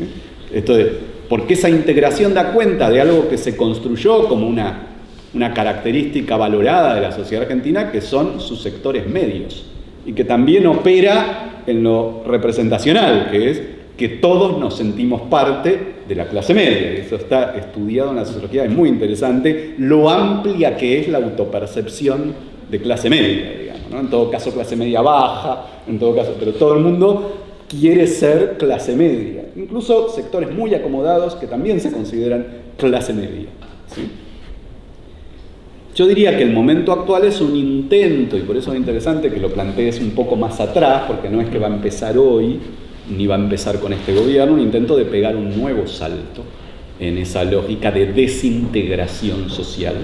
Esto es, ampliar los sectores de pobreza estructural en términos de, además, su propia autoconcepción, porque el proceso en Argentina fue muy interesante, que esos sectores que se afianzan en los 90 como sectores de pobreza estructural, en términos políticos, en términos de autorrepresentación, producen un intento de resistencia que va a ser la aparición de los movimientos de trabajadores desocupados, que es muy interesante cómo se autobautizan, pero cómo eso se va a transformar después de los 90, y por eso digo que empieza antes esa autopercepción, que la idea de autodefinirte como trabajador desocupado, es decir, estoy circunstancialmente desocupado, pero mi identidad es de trabajador. Cuando esa identidad se va trasladando en tanto movimiento social a que soy desocupado, pero ya voy olvidando mi rol trabajador, porque es esto, porque hace 1, 2, 3 generaciones que no tenés trabajadores en esa construcción identitaria, bueno, también perdés ese proceso de disputa por la integración, y entonces creo que el salto es producir un aumento en esa lógica. ¿Por qué? Porque seguir reduciendo el costo que implica la integración en la distribución del ingreso, ¿sí? Y entonces en ese sentido los mecanismos que identificás similares son interesantes, porque es un proceso equivalente, podríamos decir de permanente, bueno, David Harvey lo llama acumulación por desposesión, ¿no? Pero de permanente procesos de desposesión o de acumulación reoriginaria, podríamos decir, porque no es originaria, pero va a aparecer otra vez, y va a aparecer otra vez, y va a aparecer otra vez, que son procesos de fuerte expoliación, que es lo que permiten altas tasas de inflación o la lógica de funcionamiento de la especulación financiera, que lo planteabas, que aparece con la tablita en la dictadura y aparece con la tablita ahora, y que te permite, para el que tiene la data o el que lo lee bien, producir niveles de ganancia imposibles de generar en otros contextos o en otros sistemas, ¿sí? Porque te permite esto, acumular una tasa en moneda fuerte de ganancia para después volver a traducirla, que es lo que va a ser la fuga del 2018, pero que es como viene avanzando también el proceso actual, que todos saben, la gran pregunta es ¿cuándo te vas? En el sentido de decir, claro, ¿cuándo realizás esa ganancia? O si te vas tarde y perdés toda esa ganancia que hiciste, y que depende tanto de tener la data extraoficial, digamos, o de saber leer bien la situación, digamos, ¿no? Pero que lo que van produciendo esos procesos de desposesión es esa desintegración social, donde me parece que hay un montón de similitudes. La segunda parte de la pregunta era interesante porque era, bueno, cómo juega eso en los procesos cómo juegan esos procesos de representación del pasado en el presente. Y que me parece que es muy interesante porque justamente la dificultad para ver esos procesos en el presente está muy anclada a lo que decíamos de las versiones de cómo concebimos lo que ocurrió en el pasado. Esto es, si las versiones sobre la dictadura se instrumentan en función de esa lógica confrontación revolucionaria contra revolucionaria, los aprendizajes para pensar el presente son mucho menores, ¿sí? Porque eso es imposible de identificar hoy, y entonces ese pasado queda anclado en el pasado, ¿sí? Y es difícil verlo como un primer escalón de un segundo escalón actual, que tiene que ver con estos cambios en los patrones de acumulación, que es un cambio en el patrón de acumulación que se produce en los 70, que se efectiviza en los 90, pero ahora es un nuevo cambio que va a tener que ver también, y me parece que es interesante pensarlo como herramienta para pensar esa dificultad, en la aparición de una cantidad de productos posibles de extraer de la Argentina, que en un punto parece una bendición, pero en otro punto es lo que te genera la posibilidad de ese cambio de patrón de acumulación, que vos estés en condiciones de lograr más ingresos de divisa por la extracción petrolera, gasífera y de minerales que por la economía primarizada del agro, que fue en toda la historia argentina la articulación de ese patrón de acumulación, ¿sí? Como el elemento fundamental. Y entonces me parece que ahí es interesante verlo en esta articulación de escalones, en una nueva transformación del patrón de acumulación. Y ahí me gusta mucho esto que planteabas de la visión de Macri, porque es exactamente igual a lo que pasó con la visión de Alzogaray, que era podríamos decir, el vocero de los sectores dominantes argentinos entre los 50, a fines de los 50 y los 90, podría decir, donde él tiene una conversación con Mariano Grondona debe haber sido 90, 91, en el programa político más visto en la Argentina, donde él lo dice muy parecido a lo que después identificaste en Macri, que es, nosotros pensábamos que el problema era Perón, dice Alzogaray, y que lo que descubrimos en los años 50 es que el problema era la forma de organización de la sociedad argentina. Lo dice con estas palabras, ¿no? Es increíble decir, y vos decís, Macri descubre que él creía que el problema era el kirchnerismo y que el problema eran las formas de organización de la sociedad argentina. Entonces, vos crees que el problema es la forma política que asume esa estructura organizativa, y en realidad para generar ese pluspoder del que hablábamos en el primer bloque, es mucho más importante entender cómo se dan los lazos sociales que quién los representa. Los puede representar los puede representar el otro, vos podés sacar a y va a aparecer uno, y ese que aparece por ahí termina resultando peor que el que sacaste, porque el problema está más en cómo se organizan los lazos sociales. El primer modo de resolverlo, o sea, el modo de la dictadura, es a través del terror, una red de campos de concentración, porque tenía que ver con la magnitud de esas formas de organización, como decíamos, para distinguir América Latina. Probablemente la magnitud de este segundo escalón no sea equivalente, y entonces no se requiera ese nivel y esa magnitud de terror, pero sí se requieren formas de desarticular los lazos sociales que quedan, ¿sí? Que la sociedad argentina es una sociedad muy desintegrada en relación a la sociedad argentina de los años 60 o 70, pero todavía es una sociedad demasiado integrada en relación al resto de la sociedad de América Latina. Y esto también para ver el vaso medio lleno, ¿sí? También decir, todavía es necesario desarmar las formas de organización existentes, ¿sí? La estrategia para desarmarlas no parece equivalente, que no quiere decir que no involucre estas formas de introducción de la desconfianza, de la delación, pero con otros procedimientos. Y ahí es donde digo, bueno, una posibilidad que uno ve emerger es que sea más por su lado fascista que por su lado genocida. Pero son preguntas de cómo se va a tratar de gestionar o cómo se está intentando gestionar esta necesidad de desarmar no los lazos sociales que podríamos tener, sino los que efectivamente tenemos, aquello que impide o que resulta un obstáculo para la nueva transformación que se quiere producir, que implica que muchos más sectores sean reducidos a esa pobreza estructural, salgan de esa capacidad de integración, ¿sí? Que tiene que ver, porque la integración, ¿qué tiene que ver? Con políticas educativas, con políticas de salud, con cobertura social, con sistema jubilatorio, digo, con todo lo que es construido mucho más exitosamente que en la dictadura, justamente porque es un segundo escalón, como el problema del país. ¿Sí? O sea, haber construido que el problema del país es aquella estructura estatal que lo integra, es un triunfo político que la dictadura intentó, porque se veía en algunas de sus propagandas, pero no logró, en tanto conquista representacional, ¿no? Podría decir, en tanto conquista simbólica, ¿sí? Hoy aparece mucho más avanzado, o sea, logra niveles de adhesión mucho más altos, esta idea de que es una mentira la posibilidad de la cooperación colectiva, ¿sí? Que cada uno se las arregla como puede, ¿sí?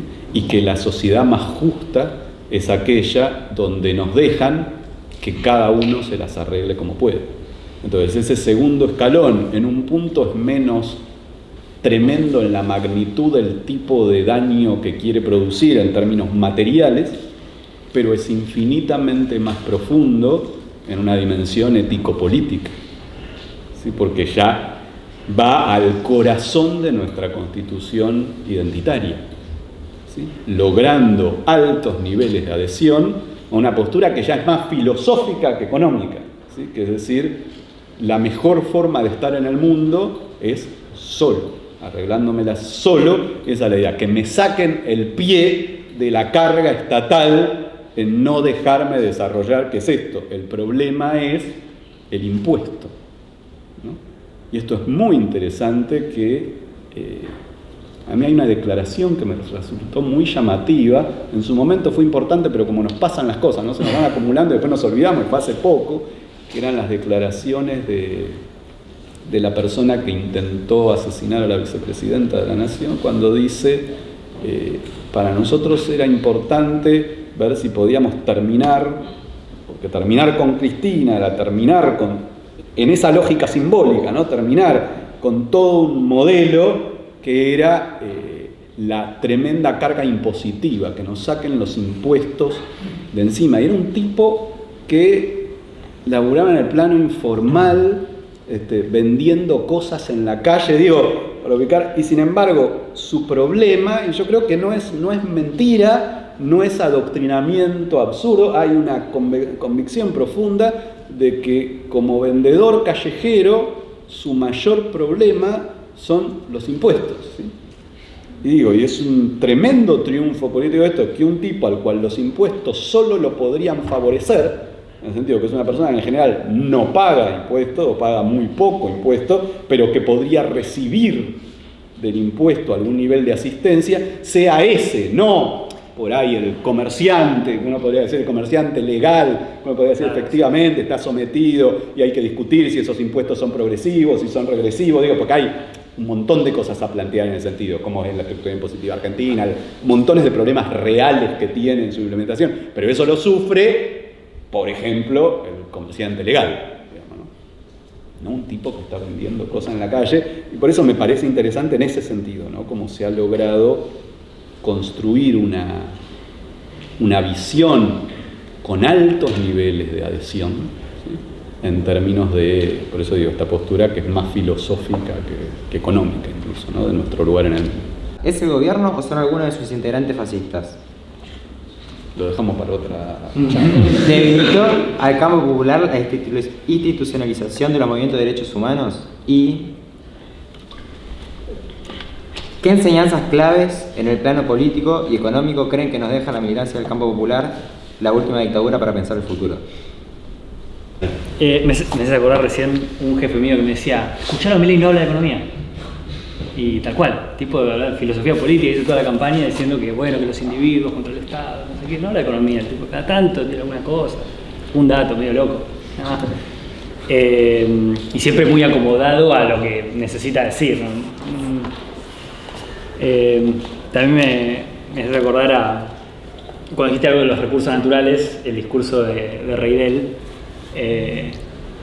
el asesor del gobierno, que decía, bueno, estaba frente a unos inversores en Estados Unidos diciendo, nosotros miren, tenemos todos los recursos naturales, tenemos el viento, el sol, tenemos el petróleo, el único problema era que estaba lleno de argentinos, y entonces ahora vinimos nosotros que vamos a resolver ese problema. La forma de hacerlo en algún momento fue liquidarnos, y en algún otro momento es, bueno, pongo un RIGI, lo arreglo con instituciones, y bueno. Sobre si Milei es fascista, no soy el experto. Y lo de la institucionalización de los derechos humanos tampoco. Igual voy a ensayar un poco que hay algo, lo que poco quería decir yo, es que hay algo de este proyecto histórico de resolver los 100 años de decadencia, es claramente antidemocrático, en términos de democracia sustantiva, digamos, no necesariamente va en contra de las elecciones, pero eso no impide que sea antidemocrático, por un lado. Las formas que adopta eso cuando del otro lado hay presiones democráticas son la represión, que ya la conocemos y que si al gobierno le empieza a ir mal en sus propios términos, además seguramente se agudice. Y después hay algo intrínseco en el discurso de que el problema somos nosotros como la sociedad misma, que es un caldo de cultivo para el fascismo entendido como el odio al prójimo, digamos. En algún momento un discurso antisemita tranquilamente puede ser sustituido por un discurso anti el sindicalizado, anti el movimiento social, anti los sectores populares, anti el peronismo, o sea. Entonces me parece que por lo menos algún embrión o algunos elementos ahí hay sin dudas, y como es algo que yo creo que define al gobierno, entonces no sé si se lo puede reducir al presidente en sí mismo. Hay un proyecto político de aplacar al pueblo argentino y redireccionar hacia el propio pueblo del discurso dónde está el problema. Es seguramente una forma de fascismo. Igual eso es todo lo que tengo para decir sobre eso. Después sobre lecciones,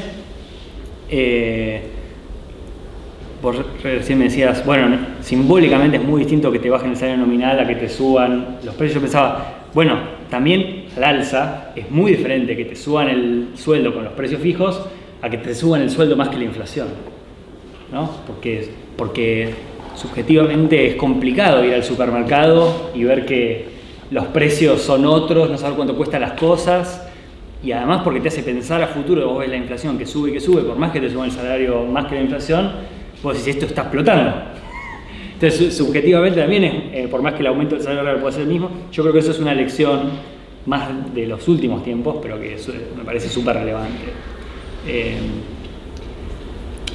Después lecciones más en general sobre la dictadura, me gustaría, y sobre la discusión que estábamos teniendo recién, yo creo que por un lado la importancia de la democracia sustantiva, eso es algo que disputamos en aquel momento y que hoy vale la pena seguir disputando, digamos, que que democracia no es solamente ir a votar, es poder hacer huelga, poder pedir, poder presionar desde los sectores populares por mejores condiciones de vida, por un modelo de desarrollo que nos incluya a todos y no un modelo de desarrollo excluyente donde sobren dólares y falte trabajo. Eso es quizás lo central. En ese marco,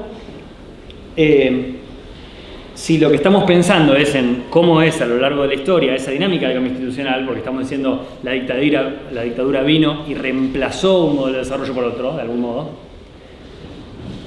yo creo, retomando un poco algo que les había adelantado, la cuestión de la valorización financiera, no es que la dictadura pensó, me resulta medio conspiranoico pensar que la dictadura ya desde antemano había pensado en un modelo de valorización financiera. Yo creo que más bien fueron exitosos en su capacidad destructiva, fueron un fracaso en reemplazar eso por algo nuevo, y lo nuevo que fue apareciendo no terminó de aparecer hasta los 90. Eso me parece bastante... y en el medio sí hubo valorización financiera, digamos, pero era una consecuencia, creo, de lo demás.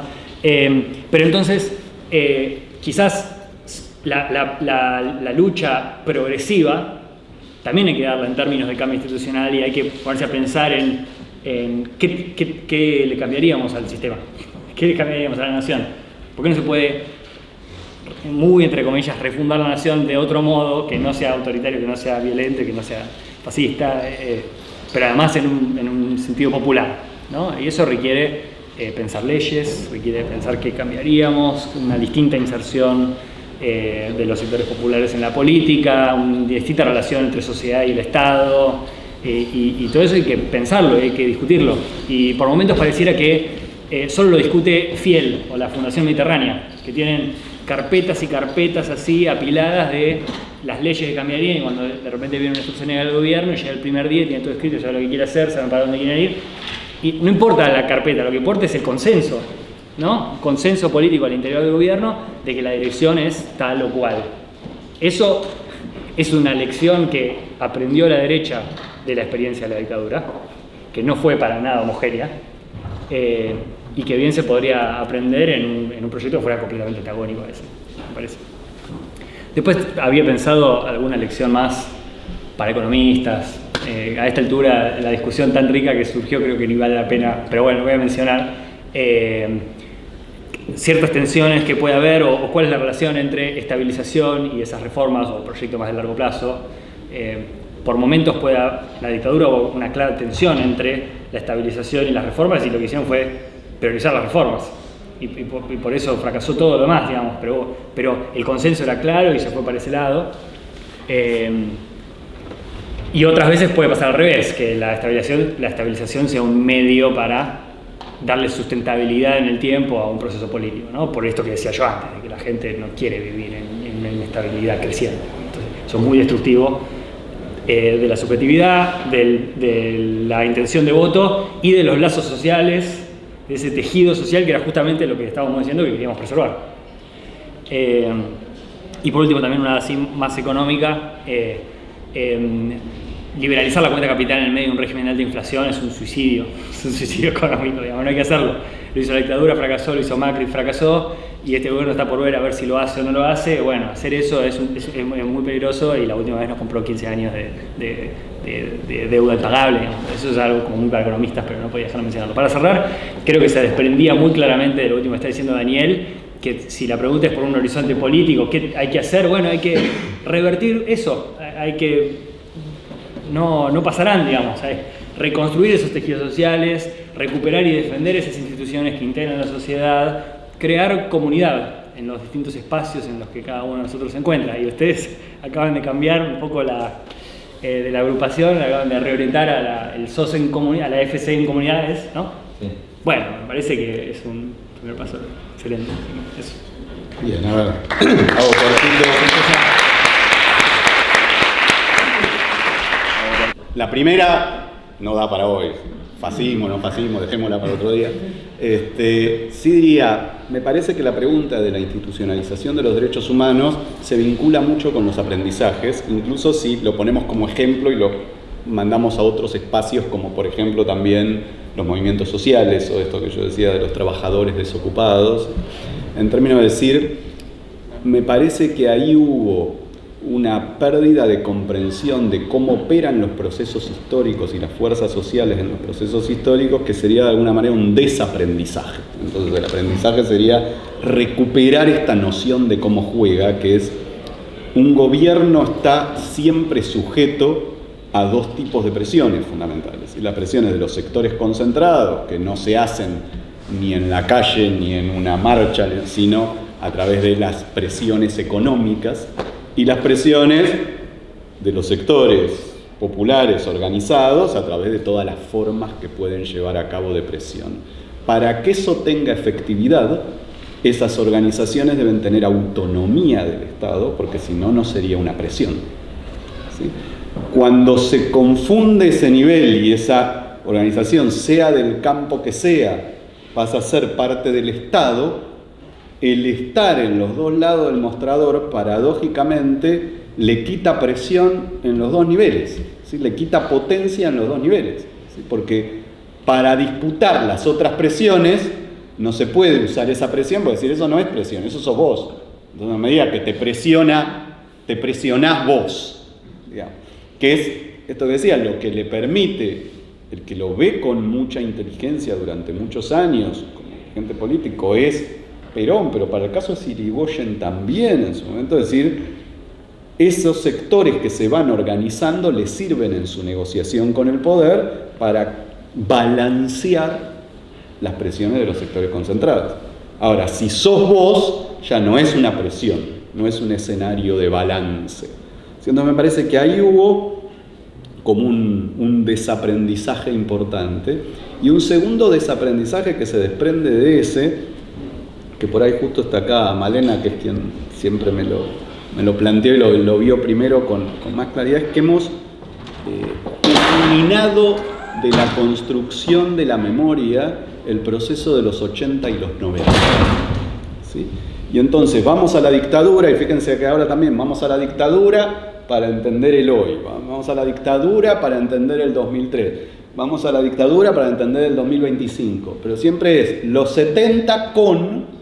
Y en ese con, los 80 y los 90 están ausentes, ¿sí?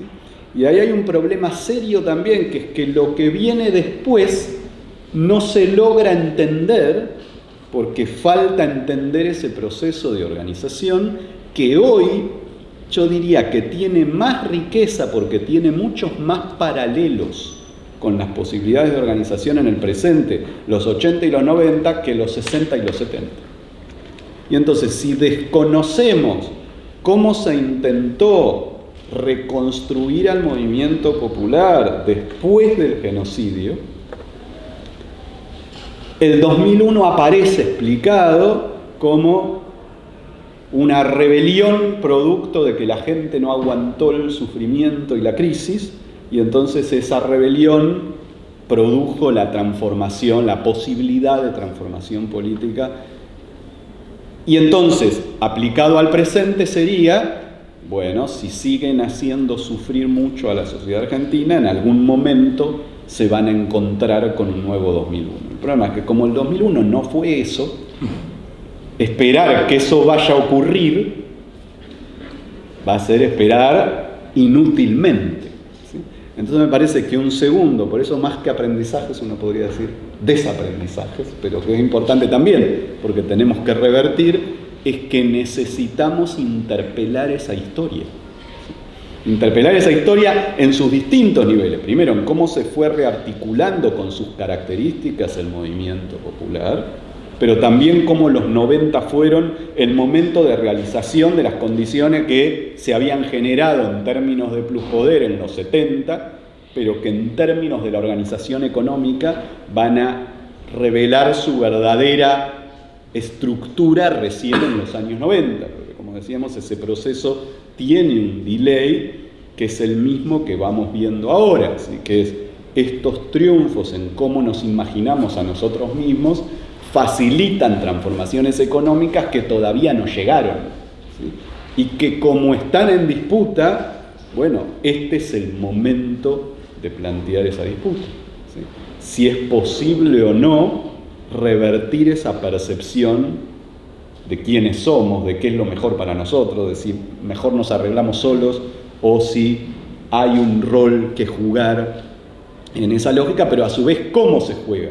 ¿Es que le pedimos a un Estado bueno que nos dé las cosas y use la lapicera, digamos, o es que hay que construir condiciones para que se pueda lograr? Y que esto me parece que ha sido un problema serio de los sectores populares, esto de creer, y lo retomo, por eso era linda la pregunta, que pusiera el ejemplo de las luchas por los derechos humanos, que es la impunidad en la Argentina, la derrota la sociedad argentina en un proceso de más de 20 años de lucha. Pero si tu percepción es que la impunidad en la Argentina la derrota un presidente que firma una ley o que baja los cuadros, tenés un problema para entender cómo derrotás otras cosas, porque con una percepción tenemos que construir las condiciones para que eso sea posible. Con otra percepción lo único que nos queda es votar bien. Digamos, y mientras no sigamos votando bien, bueno, no vamos a poder hacer cosas hasta el día que votemos bien. Y yo lo que digo es, eso implica poner el carro delante del caballo. ¿Sí? Esto es muy distinto pensar que el gobierno va a hacer lo que le logramos imponer, va a ser un poco más fácil si es un poco más cercano y un poco más difícil si es un poco más lejano, y otra cosa pensar que el gobierno tiene toda la botonera y que entonces hacer política es acceder al gobierno. Me parece que ahí radica el problema central en este desaprendizaje de la dictadura, que creo que, bueno, que es un desaprendizaje de la dictadura y de todo lo que vino después. Podríamos hacer 1000 más, pero siendo las 9:03, vamos a parar acá. Así que,